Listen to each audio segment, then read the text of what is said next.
برادران اہل سنت، السلام علیکم ورحمۃ اللہ تعالی وبرکاتہ۔ حامدا ومصلیا ومسلما اما بعد فاعوذ باللہ من الشیطان الرجیم، بسم اللہ الرحمن الرحیم۔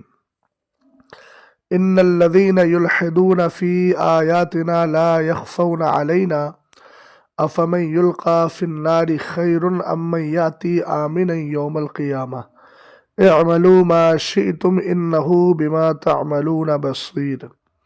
صدق اللہ العظیم۔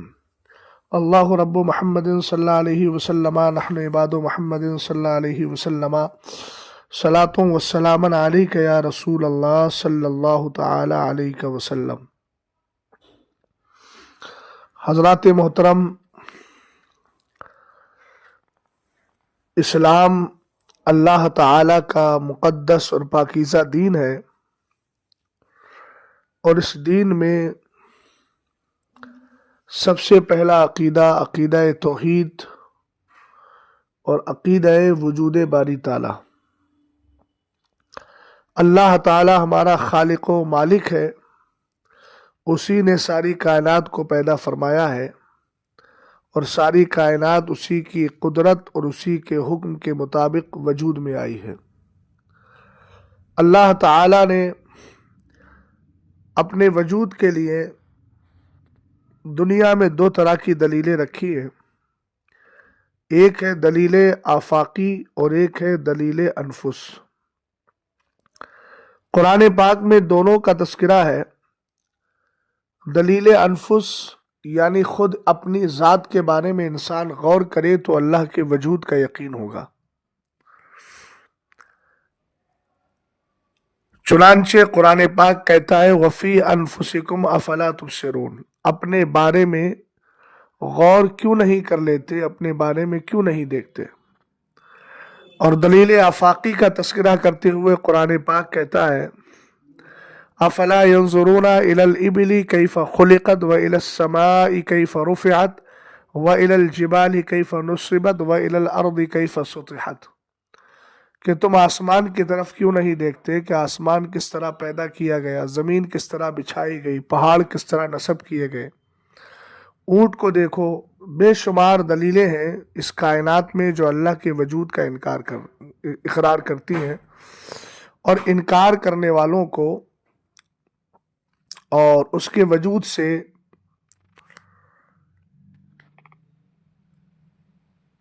ہٹنے والوں کو واضح طور پر اس کے وجود کا پتہ دیتی ہیں۔ لیکن آپ جانتے ہیں کہ اسی خاکدان گیتی اور اسی زمین پر ملحدین کی بھی جماعت ہے، اور یہ جماعت آج کی نہیں ہے، یہ تو وجود باری تعالیٰ کا انکار کرنے والے لوگ دور رسالت مآب صلی اللہ تعالیٰ علیہ وسلم میں بھی پائے جاتے تھے، اور اس کے بعد جو صحابہ اکرام تابعین تبع تابعین کا دور گزرا اس میں بھی یہ فرقہ پایا گیا، اگرچہ اس کو مستقل فرقے کی شکل اور فرقے کی صورت حاصل کرنے کا موقع نہ ملا، لیکن فکر کے اعتبار سے وہ لوگ پائے جاتے تھے۔ قرآن نے خود اس کا ذکر کیا ان الذین یلحدون فی آیاتنا لا یخفون علینا افمن یلقی فی النار خیر ام من یاتی آمنا یوم القیامہ اعملوا ما شئتم انہ بما تعملون بصیر۔ بے شک وہ لوگ جو ہماری آیتوں میں ٹیڑے چلتے ہیں اور ان آیات کو دیکھ کر کے بھی انکار کرتے ہیں، آیات یعنی نشانیاں، تو اللہ فرماتا ہے کیا جو آگ میں ڈالا جائے وہ بہتر ہے یا وہ بہتر ہے جو قیامت کے دن امن و امان کے ساتھ آئے۔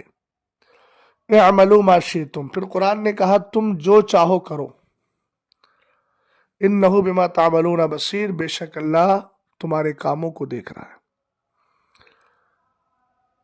اب جو لوگ اللہ کی آیتوں میں ٹیڑے چلتے ہیں انہی میں ایک جماعت ہے جس کو کہا جاتا ہے ملحد، بدین اور ملحدین کے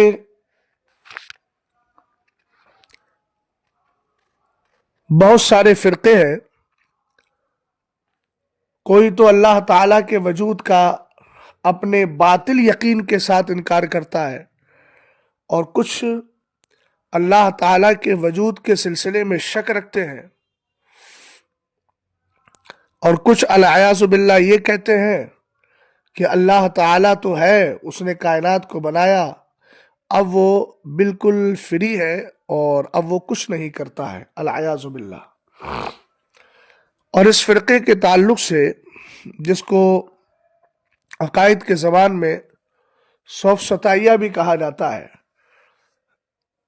مدارس اہل سنت میں شرح عقائد کے نام سے ایک کتاب چلتی ہے، اختصار کے طور پر ہی صحیح، لیکن اس میں اس کی طرف اشارہ کیا گیا. اب یہ اللہ تعالیٰ کی آیتوں میں ٹیڑے کیسے چلتے ہیں؟ اللہ نے خود ارشاد فرمایا، کیف تکفرون باللہ وکنتم امواتا فاحیاکم ثم یمیتکم ثم یحییکم ثم الیہ ترجعون. تم اللہ کے وجود کا انکار کیسے کر سکتے ہو؟ اللہ کا انکار کیسے کر سکتے ہو؟ تم تو مردہ تھے، یعنی بے جان نطفہ تھے، جو قرآن نے 18ویں پارے میں فرمایا، ثم خلقنا النطفة علقة فخلقنا العلقة مضغة فخلقنا المضغة عظاما فكسونا العظام لحما ثم انشأناه خلقا آخر فتبارک اللہ احسن الخالقین. کہ اللہ رب العزت ارشاد فرماتا ہے، ہم نے نطفہ پیدا کیا، اس کے بعد اس سے دم بستہ ہوا، یعنی جمع ہوا خون، پھر گوشت کا ٹکڑا بنا، پھر اس کے بعد انسانی شکل آئی، اللہ تعالیٰ نے اس کو کھال دی، ہڈی دی، اور خوبصورت نشو و نما اس کی. تو یہ ساری چیزیں اللہ تعالیٰ کے وجود کو بتاتی ہیں. تو رب فرماتا ہے، تم تو بے جان نطفہ تھے، مردہ تھے، یعنی بے جان نطفہ تھے، اللہ تعالیٰ نے تمہیں وجود دیا، یعنی انسان کو اللہ رب العزت نے کائنات میں بھیجا اور وہ اپنے ماں کے پیٹ سے پیدا ہوا. پھر اللہ تعالیٰ موت دے گا، یہ موت بھی اللہ رب العزت کی جو ہے واضح نشانی ہے. پھر قیامت کے دن رب قدیر اٹھائے گا. تو یہ سب اللہ کے وجود کو بتاتی ہے. وَإِلَيْهِ تُرْجَعُونَ، اور اللہ فرماتا ہے کہ اسی کی طرف تمہیں پلٹ کر کے آنا ہے. تو بہت ساری آیات، بلکہ پوری کائنات اور کائنات کا ہر ذرہ وجود الہی کا اقرار کر رہا ہے اور وجود الہی کو بتا رہا ہے. حضرت سرکار سیدنا امام جعفر صادق رضی اللہ تعالیٰ عنہ کی بارگاہ میں ایک ملحد آیا اور اس نے آ کر کہا کہ میں اللہ کے وجود کو نہیں مانتا.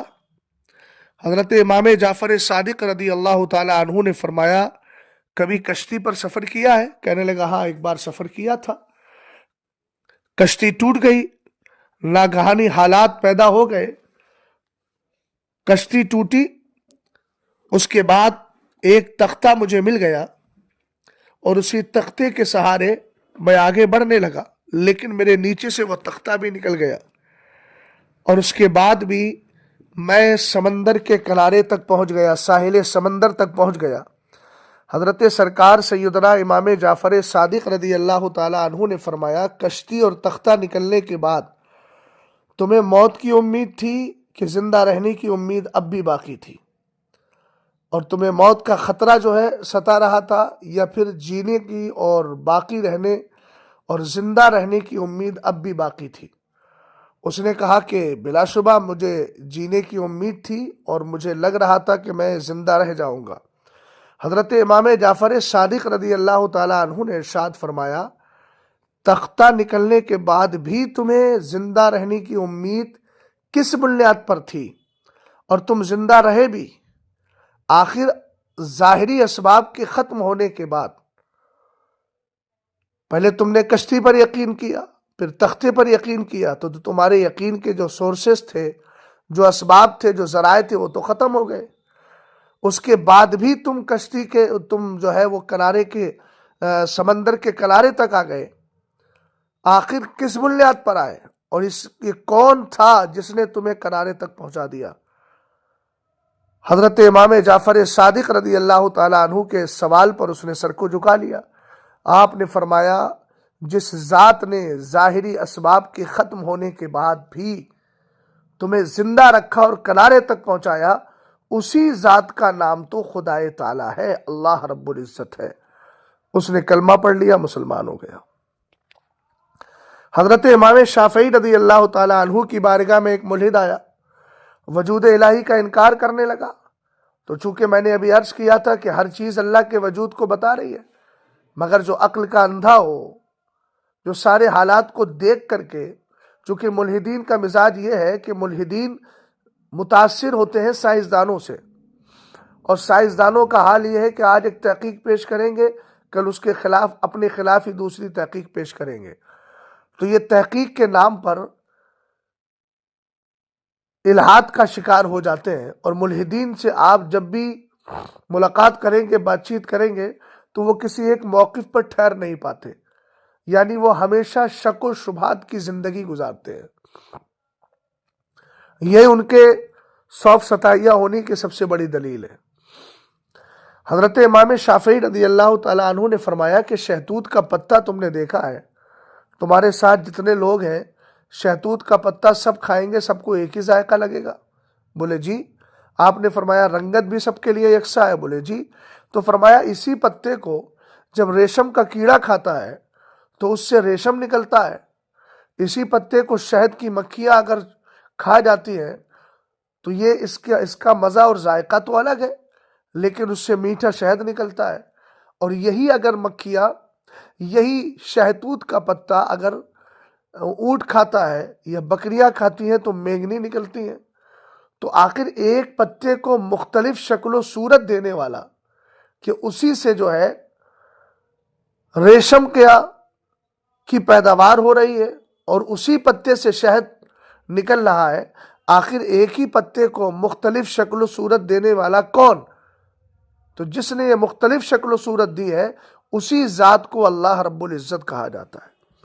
اور الحمدللہ رب العالمین، ہمارے بزرگوں نے ان دہریوں کے اور ملحدین کے خلاف کتابیں بھی لکھی ہیں اور ان سے مناظرے بھی کیے ہیں، اور اہل سنت والجماعت کے علماء کا بہت سارا میٹر اور مواد بھی پایا جاتا ہے۔ یہ ہماری اپنی کمی ہے کہ ہم اپنے بزرگوں کو پڑھ نہیں پاتے۔ تفاسیر آپ پڑھیں گے اور خاص کر ان آیات مبارکہ کی تلاوت کریں گے جن آیات سے اللہ رب العزت نے اپنی جو ہے قدرت کا اور اپنے وجود کا اظہار فرمایا۔ چنانچہ قرآن نے کہا ان فی خلق السماوات والارض واختلاف اللیل والنہار والفلک التی تجری فی البحر بما ینفع الناس۔ ایک جگہ فرمایا ان فی خلق السماوات والارض واختلاف اللیل والنہار لآیات لأولی الالباب، آسمان و زمین کی تخلیق اور رات اور دن کے آنے جانے میں کھلی نشانیاں ہیں عقل والوں کے لیے۔ تو اللہ رب العزت کے وجود پر تو بے شمار دلیلیں ہیں۔ اب ان جیسی آیات کو، یعنی جن میں اللہ رب العزت کی قدرت کا ذکر ہو رہا ہے، ان آیتوں کو اگر آپ پڑھیں گے، ان جیسی آیات کا مطلب جو آیت میں نے پڑھی جس سے قدرت الہی کا اظہار ہوتا ہے، اسی جیسی آیتیں قرآن میں اور جگہ آپ پڑھیں گے اور پھر ان کی تفاسیر دیکھیں گے تو پتہ چلے گا کہ ہمارے بزرگوں نے دہریوں کے رد پر بہت کچھ لکھا ہے۔ مگر افسوس 2-4 دن سے جو شمائل ندوی اور مشہور زمانہ ملحد جاوید اختر، چونکہ وہ شاعر اور قرآن کہتا ہے وَالشُّعَرَاءُ يَتَّبِعُهُمُ الْغَاوُونَ أَلَمْ تَرَ أَنَّهُمْ فِي كُلِّ وَادٍ يَهِيمُونَ۔ تو یہ جو شعراء ہوتے ہیں یہ تو ہر وادی میں بھٹکتے ہی رہتے ہیں، اس لیے وہ بھٹک رہا ہے، ایمان عقیدے کی دولت سے محروم ہے۔ تو شمائل ندوی اور ملحد جاوید اختر کے درمیان ڈیبیٹ ہوئی، اور اس ڈیبیٹ پہ اگر تجزیہ کیا جائے تو ہو سکتا ہے کوئی یہ کہے کہ آپ تعصب میں بول رہے ہیں، حالانکہ سچی بات یہ ہے کہ اس ڈیبیٹ سے عوام کا تو کوئی فائدہ ہے نہیں، اور وجود باری تعالیٰ کا اس بات جو شمائل ندوی کرنے گئے تھے وہ 2-4 لوگوں کے لیے تو تھا نہیں۔ اب اس میں زیادہ تر انگلش ہی کے الفاظ استعمال کیے، نتیجہ کیا نکلا؟ نتیجہ یہ نکلا کہ اپنی واہواہی ہو گئی، اور آخر میں جا کر کے اسی ملحد سے سر پہ ہاتھ رکھوا لیا۔ تو ایک تو کہتے ہیں کریلا، وہ بھی نیم چڑھا. اب ملحد سے ہاتھ رکھوا رہے ہیں جو وجود باری تعالیٰ کا منکر ہے، اس سے ہاتھ رکھوا لیا. اور اب یہ حدیث بھی ذہن سے نکل گئی، من وقر صاحب بدعت فقد اعان علی ہدم الاسلام، جو کسی بدعتی کی تعظیم کرے، گمراہ کی، وہ تو پکا کافر ہے جو وجود باری تعالیٰ کا منکر ہے. تو سرکار علیہ السلام فرماتے ہیں وہ اسلام کو ڈھانے پر مدد کرتا ہے. لیکن ندیم شمائل ندوی سے بھی کوئی شکوہ نہیں ہے، اس لیے کہ یہ کون سے دودھ کے دھلے ہوئے ہیں. وجود باری تعالیٰ پر دلیلیں دے رہے ہو اور تعظیم مصطفیٰ سے دور ہو.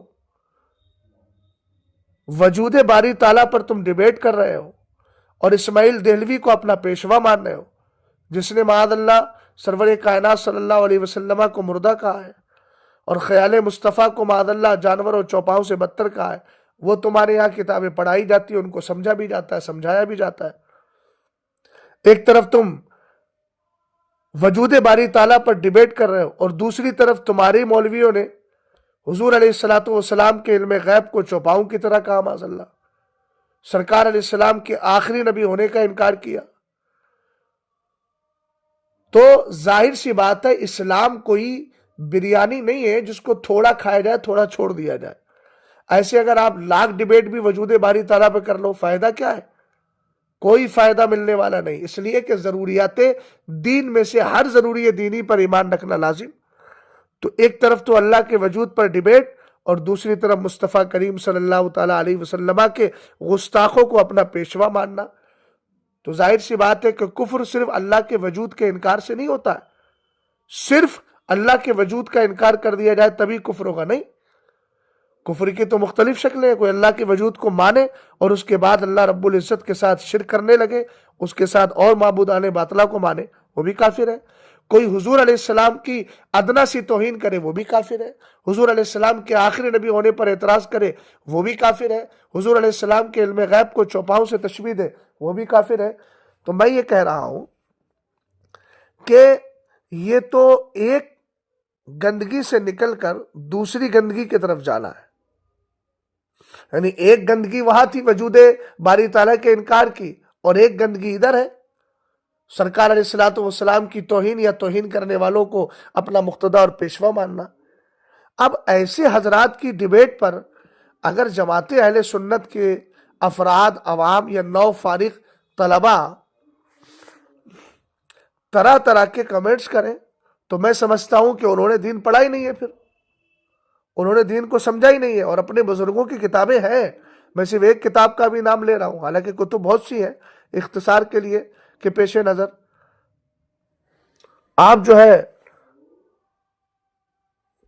جماعت اہل سنت کے ایک عالم دین ہیں جن کو پیر سائی کہا جاتا ہے. پیر سائی کے نام سے وہ مشہور ہے، لیکن ان کا نام ہے مولانا غلام رسول